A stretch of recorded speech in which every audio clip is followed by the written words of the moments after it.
everybody, and welcome once again back to Real Shame. It is a weekly, several times a week, whatever you want to call it, or show, not episode, but this is an episode, but it's a show where we talk about our list of movie blind spots, aka our list of shame. My name is Andy. I'm not Adam. Whoops. And I'm Adam.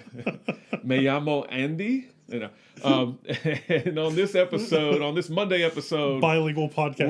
we're gonna talk about a movie from 1987. Yeah, going back to the 80s when I was down with the ladies. Not really.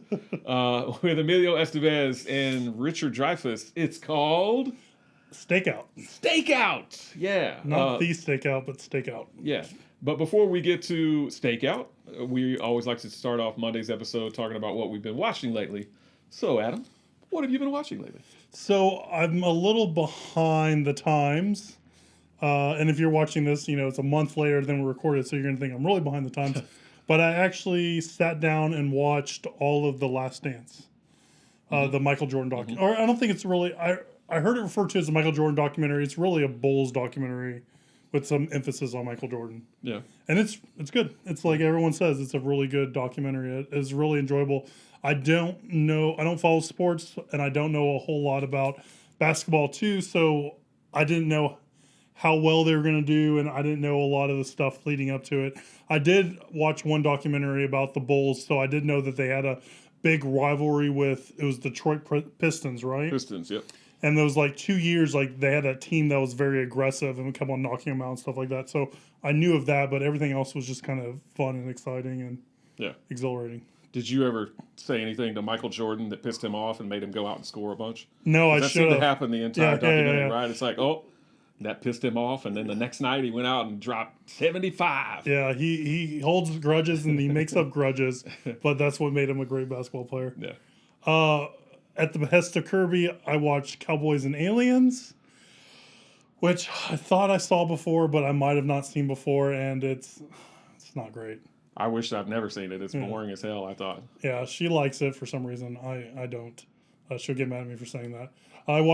We watched Inception again. She wanted to watch the Chris Nolan movie. We both really enjoy Inception. I think it's probably one of his best movies. Maybe Memento is his best movie.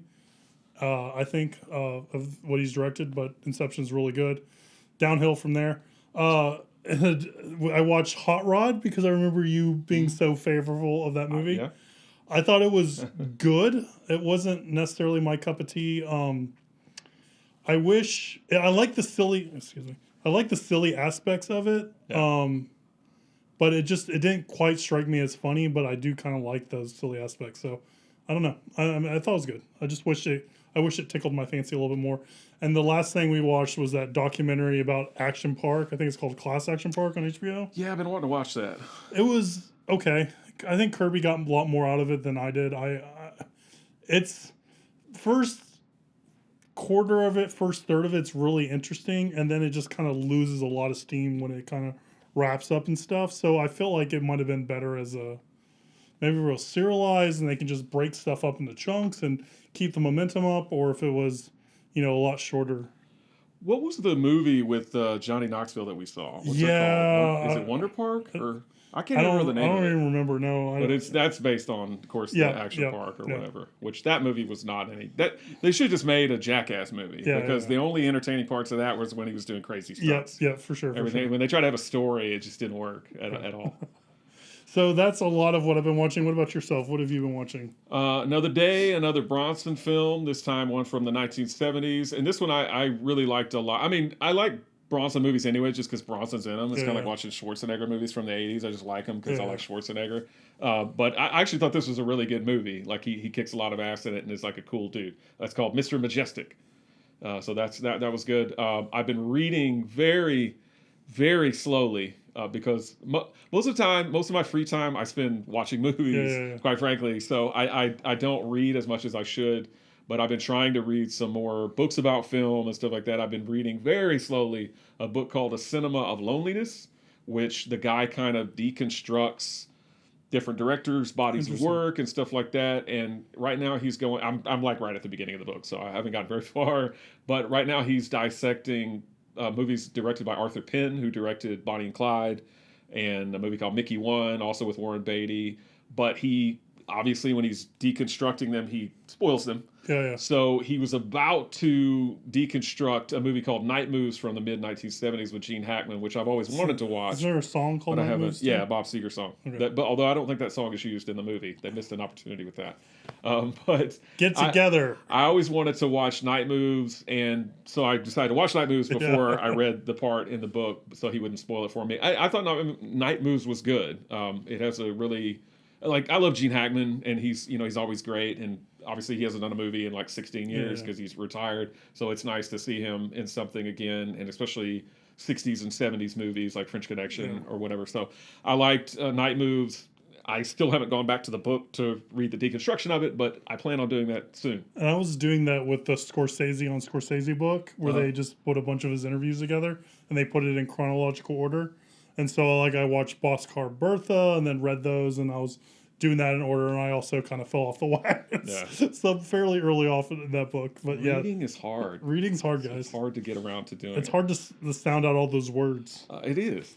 On HBO Max, I watched a guilty pleasure of mine. I know you don't like that phrase, guilty pleasure, but I'll say a guilty pleasure of mine from the 80s called The Hitcher. You ever seen that with C. Thomas Howell and Rutger Hauer? I think was there a remake, or there's a bunch of a bunch of movies called The Hitcher. There is a remake which I've not seen from like 2007 or something like that. And there was a sequel to The Hitcher as well, which I never saw. Son of the Hitcher. Son of the Hitcher. All the sequels I'm calling son of. So C. Thomas Howell. So this is a movie that used to come on HBO all the time back in the 80s, and I didn't get cable back then, but a classmate of mine that lived around the corner, he got cable. His parents ponied up that money for HBO, and his parents were always gone.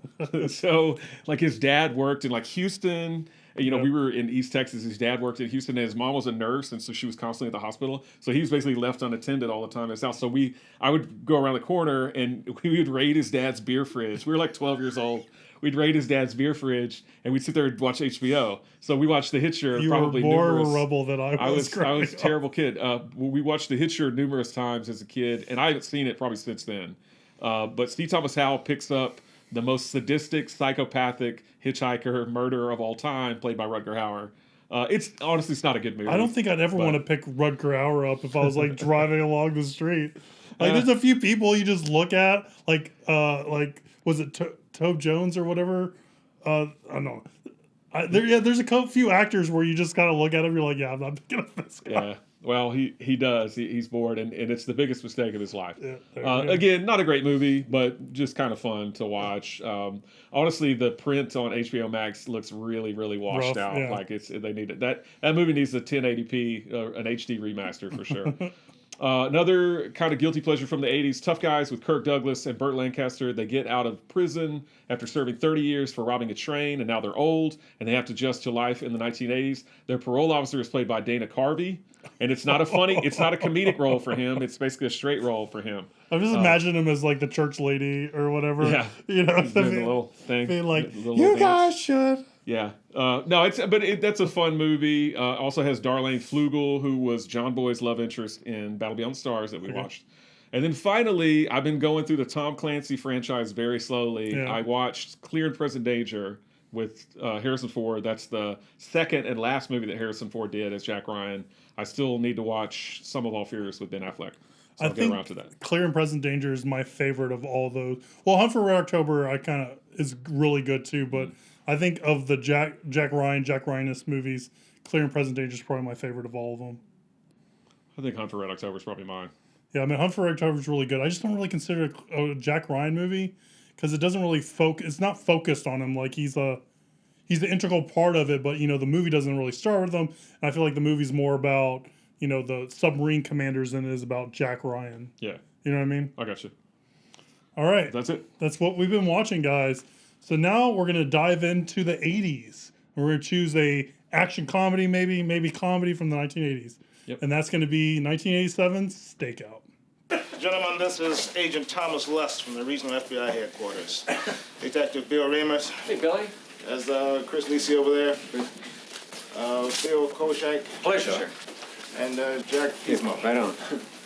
Right on. He said right on. Now, the FBI has requested some help over the next couple of weeks. So for now, your cases are being reassigned. So Stakeout is directed by John Badham and written by Jim Koff. Richard Dreyfuss and Emilio Estevez are two detectives assigned to a stakeout to observe an ex-con's girlfriend, played by Madeline Stowe. However, Richard Dreyfuss, while on the stakeout, accidentally bumps into her and starts to fall in love with her. And hijinks ensue. And that is 1987 Stakeout. Pretty straightforward kind of movie, you know, general pastiche of a story to get some comedy going and stuff like that.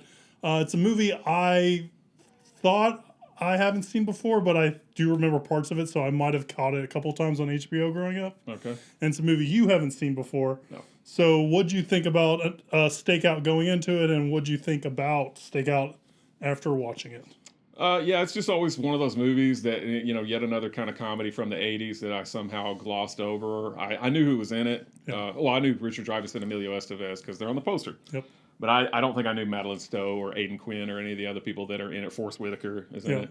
I didn't know those guys. But yeah, I've put off watching it for too damn long. Too long. So I watched it on HBO Max, which you probably did too. I did, yep. And I kept thinking there We must... both watched it under similar conditions too. I kept thinking that, you know, there must be something wrong with this movie because I was trying to watch a comedy with Richard Dreyfuss and Emilio Estevez and sort of a love story too with him and Madeline Stowe. And they kept cutting to these two guys who were like driving and robbing stuff and killing people and whatnot. And I was like, what? Why do they keep interrupting this one movie with this other movie? But seriously, it's all the same movie.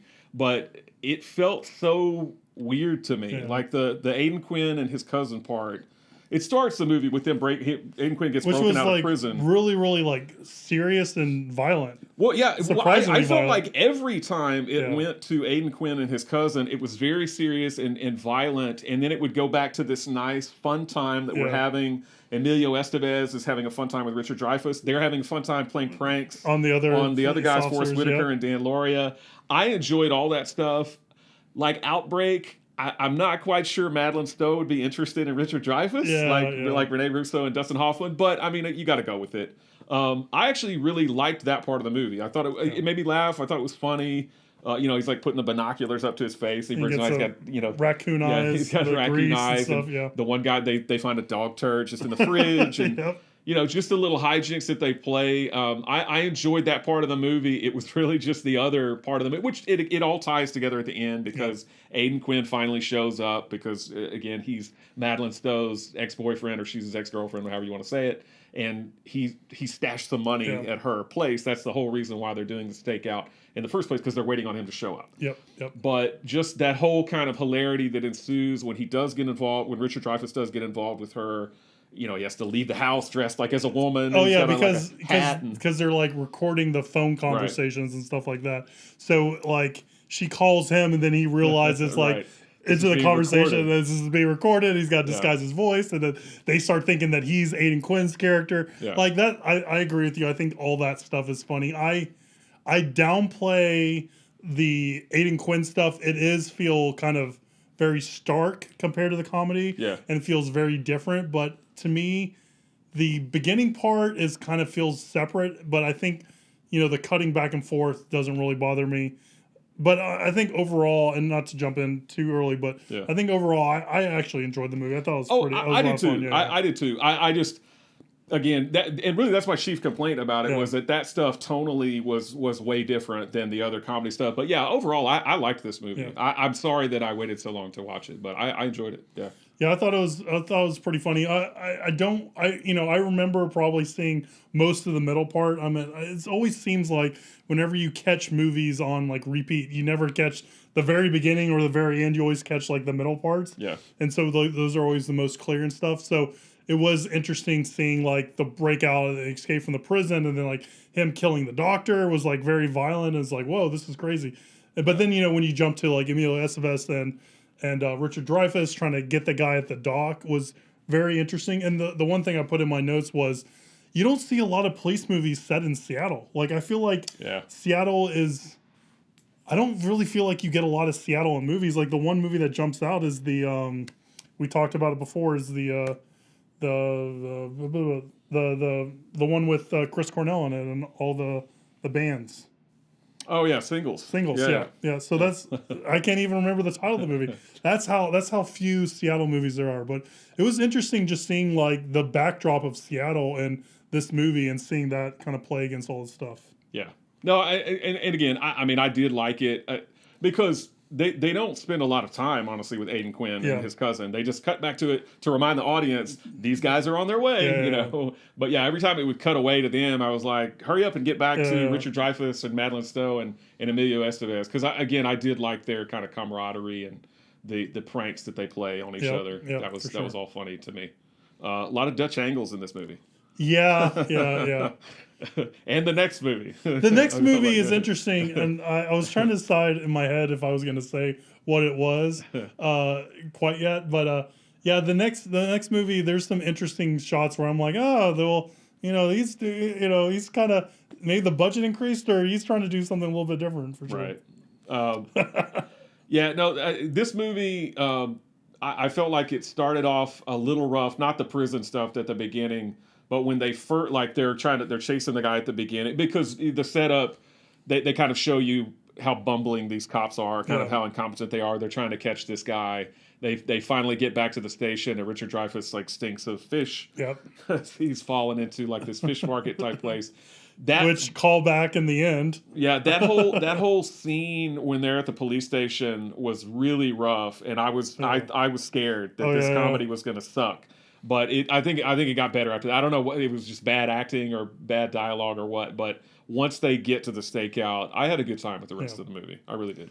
Yeah, it's interesting. The guy they're chasing in the beginning of the movie makes appearance back in the end of the movie, and that felt kind of like Deus Ex Machina, I guess. Absolutely, a little bit. I totally agree. Like I thought it was very it happens contrived. to be this guy and stuff like that. Yeah, I felt the same way. But I did like how they kind of the ending fight sequences and stuff was back in like a fish processing place, I guess, or something like that. So I kind of like how that kind of echoed itself and stuff like that.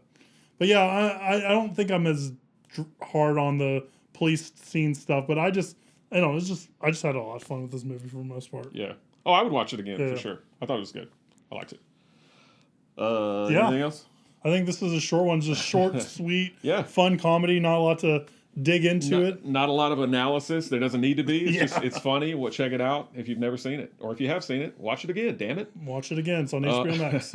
Right. At least for now. It is 88% fresh on Rotten Tomatoes. Just a 56% audience score. Interesting. Siskel, thumbs down.